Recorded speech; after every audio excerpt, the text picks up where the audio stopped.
Assalamualaikum warahmatullahi wabarakatuh. Alhamdulillahillazi arsala rasulahu bil huda wa dinil haq liyudhhirahu 'alad dini kullihi walau karihal kafirun. Asyhadu an la ilaha illallah wahdahu la syarika lah wa asyhadu anna Muhammadan 'abduhu wa rasuluh sallallahu alaihi wasallam la nabiyya wa rasula ba'da amma ba'd. Baik para pemirsa, sahabat Muafi dimanapun Anda berada, kembali puji dan syukur kita aturkan kehadirat Allah Subhanahu wa taala. Kemudian selawat barangkaikan salam buat Rasulullah sallallahu alaihi wasallam. Allahumma salli ala sayyidina Muhammad wa ala alihi wa sahbihi ajma'in. Baik para pemirsa, sahabat Muafi dimanapun Anda berada, kita kembali bertemu dalam rangka kegiatan dakwah ngopi ngobrol perkara Islam bersama saya di sini Iksan SIK SPDI, dan hari ini bersama narasumber kita, buya kita, Ustadz Sofyan Qamari LC. Kita sapa terlebih dahulu narasumber kita. Assalamualaikum Ustadz. Waalaikumsalam warahmatullahi wabarakatuh. Alhamdulillah, Ustadz kita, Ustadz Sofyan Qamari LC, beliau merupakan pelaksana pada seksi bimbingan masyarakat Islam kantor Kementerian Agama Kabupaten Pasaman Barat. Beliau juga ketua bidang ekonomi pada pengurus Majelis Ulama Indonesia Kabupaten Pasaman Barat, merupakan alumni Pondok Pesantren Darun Najah Jakarta, dan juga beliau pernah menimba ilmu strata 1 pada jurusan tafsir pada Fakultas Usuluddin Universitas Al-Azhar Mesir. Beliau juga pernah menjadi pimpinan harian dan tenaga pengajar di Pondok Pesantren Adlaniyah Ujung Gading. Baik para pemirsa, sahabat Muafi dimanapun Anda berada, tema kita yang akan kita angkat pada hari ini adalah harta ujian umat Muhammad Sallallahu Alaihi Wasallam. Baik para pemirsa dimanapun Anda berada,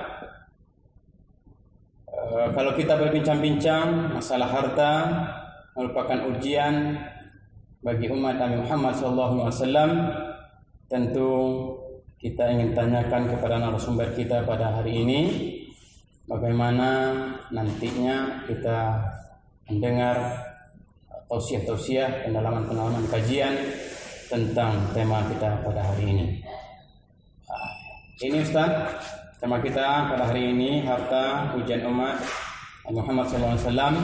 Untuk itu kepada Ustaz kami berikan waktu untuk menyampaikan tausiah ataupun keterangan-keterangan tentang tema kita pada hari ini. Silakan Ustaz. Baiklah. Assalamualaikum warahmatullahi wabarakatuh. Waalaikumsalam warahmatullahi Alhamdulillahil al-fardis samad alladzi lam yalid wa lam yulad wa lam yakul lahu kufuwan ahad wa lam yakun syarikun fil mulk wa lam yattakhidh lahu sahibatan wa la walad. Asyhadu an la ilaha illallah wahdahu la syarika lah wa asyhadu anna Muhammadan 'abduhu wa rasuluh. Allahumma shalli wa sallim wa barik ala Muhammad wa ala alihi wa sahbihi ajma'in. Amma ba'du. Sahabat Muafi, ngobrol perkara Islam dimanapun berada yang dirahmati Allah. Sesungguhnya tujuan hidup ini adalah untuk beribadah kepada Allah SWT, dan dalam beribadah itu kita perlu wasilah dalam hidup kita untuk supaya ibadah lancar, dan kita juga tidak lupa dunia kita. Sebagaimana firman Allah, wabtaghi fima atakallahu daral akhirah wala tansa nasibaka minad dunya. Jadi ketika kita beribadah kepada Allah, kita tidak melupakan dunia kita, yang merupakan wasilah ataupun perantara untuk dapat bertahan hidup supaya kita bisa beribadah dengan baik. Akan tetapi wasilah dalam kehidupan ini kadang-kadang manusia suka terlupa bahwa itu merupakan amanat yang sekedar wasilah tadi kan untuk bisa dipertanggungjawabkan. Apakah betul-betul amanah dunia ini, itu harta benda yang diberikan itu memang untuk beribadah pada Allah, untuk tujuan itu atau tidak? Ada yang sampai dia lupa bahwasanya itu hanya merupakan sebetulnya wasilah untuk beribadah. Berapapun yang dia punya itu sebenarnya dalam rangka untuk taqarrub kepada Allah. Itulah makanya kita angkat tema sekarang dalam ngopi ini, harta itu merupakan ujian dan cobaan bagi umat Nabi Muhammad SAW. Jadi supaya kita bagaimana bisa lebih cerdas gitu, di dalam menggunakan harta kita, maka kita perlu juga rambu-rambunya, perlu menyadari apa sebenarnya hakikat harta itu dalam pandangan Islam. Saya kira itu. Baik, para pemirsa, sahabat ngopi dimanapun Anda berada, sudah kita dengarkan sedikit keterangan dari narasumber kita. Tentu kita akan perdalam lagi. Kenapa Ustaz harta itu menjadi ujian bagi umat Nabi Muhammad? Kemudian apa yang menjadi dasar? Harta sebenarnya sejak zaman Adam itu memang mereka kan dalam hidup memerlukan harta untuk kehidupannya. Tapi dalam setiap umat itu Rasul katakan mereka punya cobaan masing-masing. Yang mungkin ada yang jadi beratnya, yang lebih berat mungkin ada. Tapi kata Rasulullah, likulli ummatin fitnah wa fitnatu ummati al-mal. Kata beliau dalam suatu hadis yang riwayat Ibnu Hibban dan juga riwayat Ahmad bin Hanbal dalam musnadnya. Kata beliau bahwa setiap umat ini mempunyai fitnah ataupun cobaan. Dan cobaan bagi umatku adalah harta. Ini dasarnya. Jadi kadang-kadang harta ini dia dipuji, karena juga dicela. Akan tapi relativitas ini bukan berdasarkan harta itu sendiri. Dia ibarat, dalam Islam itu ibarat senjata. Senjata itu apabila digunakan oleh orang baik, maka dia akan dibuat ataupun digunakan untuk hal-hal yang baik, ada manfaatnya. Akan tapi kalau di tangan orang yang jahat, maka dia juga akan menjadi alat kejahatan. Makanya Rasulullah juga kadang-kadang memuji harta. Ni'ma bil mali sholih li rajul sholih. Sebaik-baik harta yang baik adalah yang berada pada tangan orang soleh. Itu dasarnya seperti itu. Baik, para pemirsa, sahabat ngopi dimanapun Anda berada, sudah kita dengarkan tadi keterangan yang disampaikan oleh narasumber kita pada hari ini dengan tema harta ujian bagi umat Nabi Muhammad SAW. Sungguhnya harta itu haruslah kita jaga dan kita arahkan kepada kebaikan, maka dia akan menjadi kebaikan pula yang akan kita bisa dapat efeknya dari apa yang telah kita punya itu. Baik, para pemirsa, sahabat ngopi manapun Anda berada, jangan lupa dukung terus channel kita ini dengan cara like, comment, share, dan subscribe agar kegiatan kita tetap ke depannya bisa berjalan dengan baik. Untuk sementara kita jeda sejenak.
Baik para pemirsa, sahabat ngopi dimanapun Anda berada, ngobrol perkara Islam kembali lagi dengan saya Iksan Asik SPDI dan dengan narasumber kita pada hari ini, Buya kita, Ustadz Sofyan Komari LC. Kita lanjutkan bincang-bincang kita dengan tema harta menjadi ujian bagi umat Nabi Muhammad SAW. Nah, untuk mengkaji lebih jauh, berbincang-bincang tentang bagaimana harta itu harus kita jaga dengan baik agar menjadi sesuatu yang bermanfaat bagi kita, baik itu bermanfaat untuk kehidupan dunia maupun bermanfaat untuk kehidupan di akhirat kelak. Nah, untuk ini kita kembali tanyakan kepada narasumber kita, bagaimana Ustaz tentang hal ini? Kita perlu menjaga harta kita dan kita ingin menjadikan harta kita ini bermanfaat untuk kehidupan kita di atas dunia dan juga mendapat manfaat nanti ketika kita di yaumil akhir kelak. Silakan Ustaz. Terima kasih. Sahabat ngopi yang berbahagia, Allah memang memberikan kepada kita naluri untuk mencintai dunia. Dalam firman Allah dalam surah Al-Imran, "A'udzubillahi minasyaitonir rajim. Zuyyina lin-nasi hubbus syahawat minan nisa wal banin wal qanatiril muqantarati minadz dzahabi wal fiddah wal khailil musawwamati wal an'ami wal harth." Diberikan rasa indah, perhiasan untuk manusia, hubbus syahawat, mencintai apa yang diinginkan, baik itu lawan jenisnya, anak-anak, kemudian juga harta yang bertumpuk-tumpuk. Dari kuda pilihan, kalau sekarang kuda pilihan itu kita artikan sebagai kendaraan mewah, baru dari dzahab wal fiddah, kalau sekarang itu uang yang banyak karena emas dan perak itu dulu kan menjadi mata uang. Kemudian juga sawah ladang, binatang ternak, itu semua merupakan kecenderungan manusia untuk mencintai.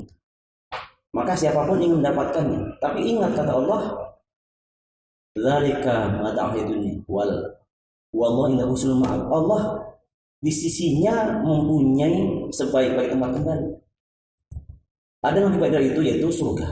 Qul a'udzu bi khairin min dzalikum, dan seterusnya, bahwasanya Allah memberikan pengajaran kepada kita bahwa di situ ada yang lebih baik dari itu semua.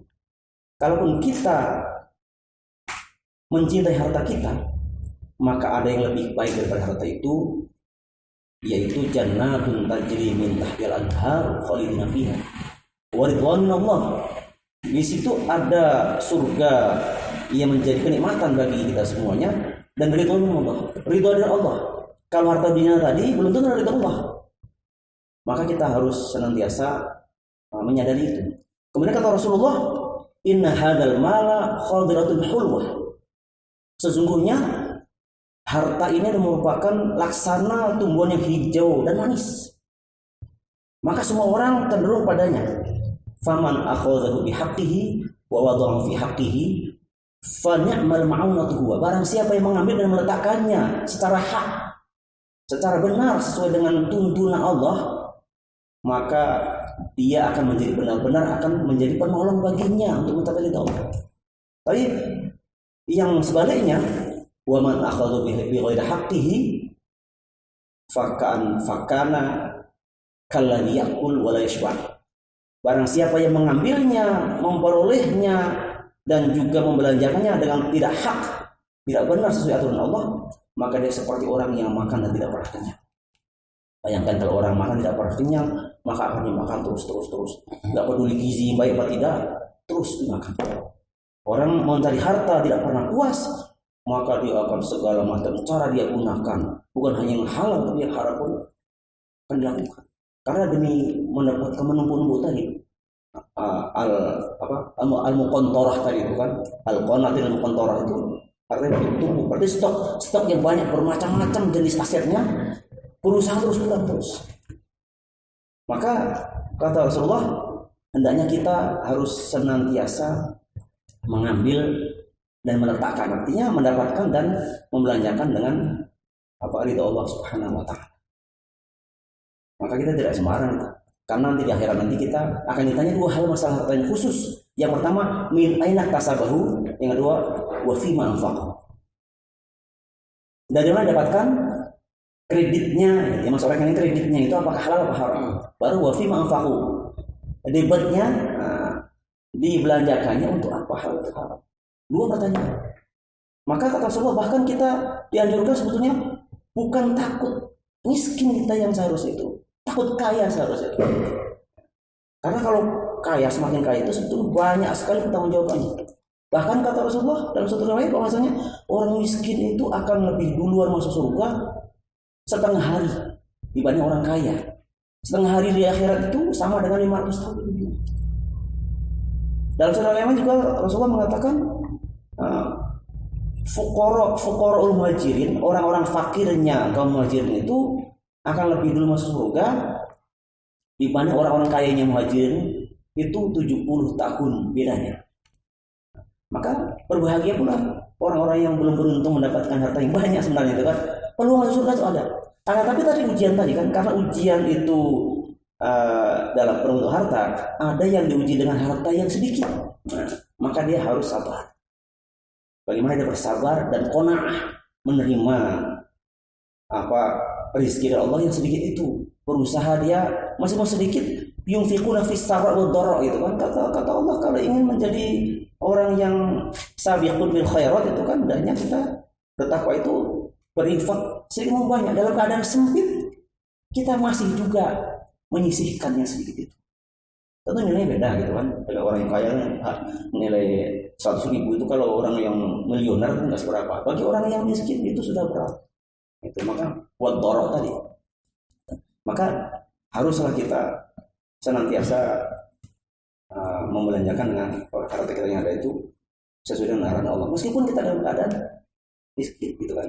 Kemudian ada yang diuji dengan harta yang banyak.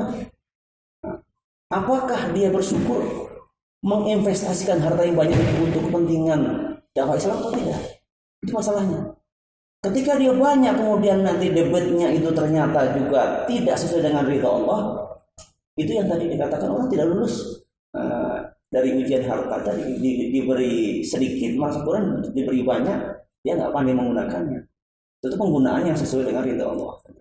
Itulah kalau kita ingin lulus dalam ujian harta ini, tentunya kita harus tahu bahwasanya itu hanya merupakan amanah dan titipan. Tidak akan harta itu dibawa mati, tapi perlu juga harta itu kita bawa mati dengan cara titip-titipkan dulu gitu kan. Jadi ada orang kaya yang ditanya gitu kan, apakah harta dibawa mati?